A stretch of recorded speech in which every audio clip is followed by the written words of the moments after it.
مساء الخير، ازيكم؟ النهاردة هنعمل مع بعض وصفة جميلة جدا لصفار الهدوم لما بنركنها من الصيف للشتاء.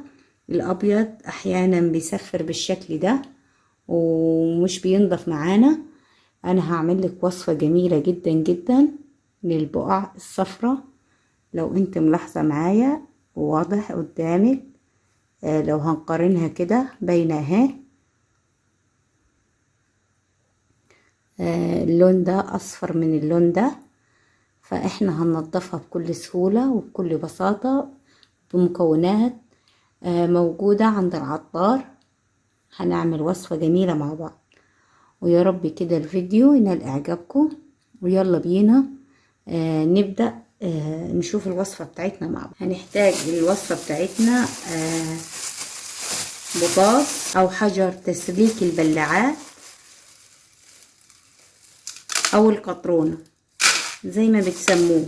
هاخد كده معلقتين كبار، وهنا لازم تاخدي حذرك من البطاطس. لو انت عندك حساسية في ايديكي البسي جوانتيات، وكمان لو عندك حساسية في مناخيرك البسي كمامة. وهاخد كمان معلقة دنكار او بوركس على حسب كمان ما تسموه، ليه اسماء كتيرة، ومعلقة بيكربونات الصوديوم، ومعلقة ملح ليمون. دي المكونات بتاعتنا، هنخلطهم كده في بعض ونشتغل من بعيد وناخد حذرنا. هنزل عليهم بنص كده كوباية صابون سائل، وهنقلبهم كده. شايفة الفوران والتفاعل؟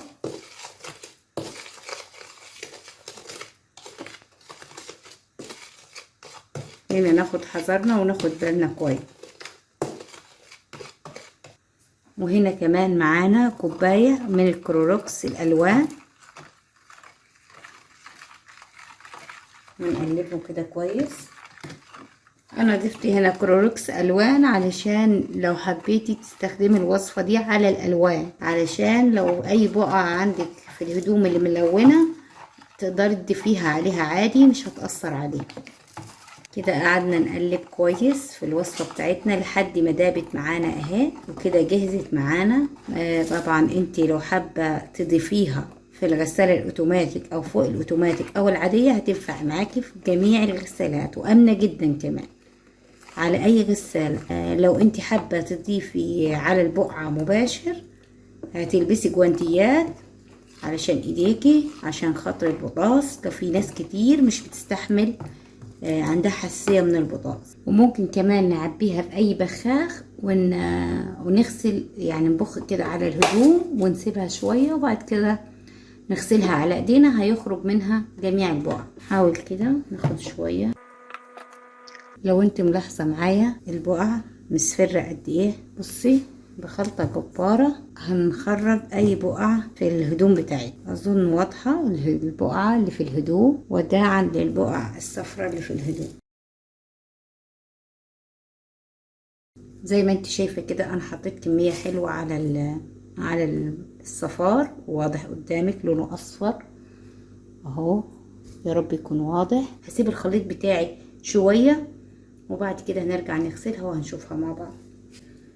بعد ما حطينا عليها الخلطة بالشكل ده هنبتدي نجيب بولة ونحط كده الجزء اللي احنا ضفنا عليه الخلطة، ونكب عليه كده مية سخنة مغلية،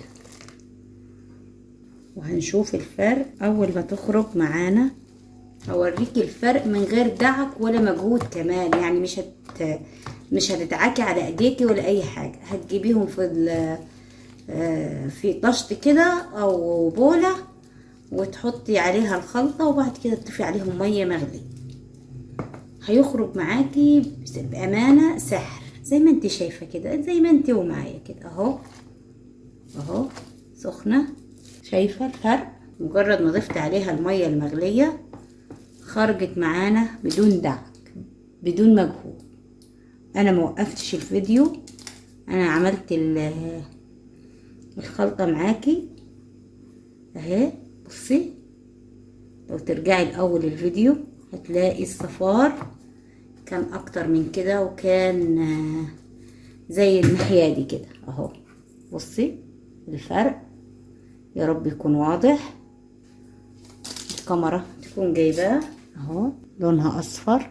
شايفة الفرق؟ عشان اجيب لك حتة بيضة كده من الفلينة، واضح. وشايفة الناحية دي اللي نطفت معايا اهي، مكملتش ثواني في المية، اول ما ضفت عليها المية المغلية نطفت معانا بكل سهولة اهو. لو انت حابة ما تحطهمش في الغسالة وما تشغليش عليهم المية السخنة بتاعت الغسالة، ممكن تعملي الحركة دي، يعني تحطيهم كلهم في بولة كبيرة وتحطي عليهم الخلطة اللي احنا عملناها، وبعد كده تروحي ضيف عليهم مية مغلية، او تحط الخلطة بتاعتك في الغسالة وسط الهدوم، وبعد كده تشغلي عليهم المية السخنة بتاعت الغسالة، هيطلعوا لك نضاف وحلوين خالص بالشكل ده. هتحسي بفرق الهدوم لما تراجع الفيديو، هتعرفي الفرق اللي كان في الاول ودلوقتي اهو. ابيض ناصع، كل الصفار خرج، ما دعكتش على ايديا ولا نقعته فترة طويلة ولا اي حاجة، زي ما انت شايفة كده، حاجة كده سحر خيال. ولو محتاجة اي وصفة قوليلي في التعليقات وانا اجيب لك الوصفة بتاعتها. ويا رب كده الفيديو يكون نال اعجابكم، واذا عجبكم الفيديو شير ولايك للفيديو وتفعيل زر الجرس علشان يوصلك كل جديد من فيديوهاتي على اليوتيوب وعلى صفحتي على الفيسبوك. ومع السلامة.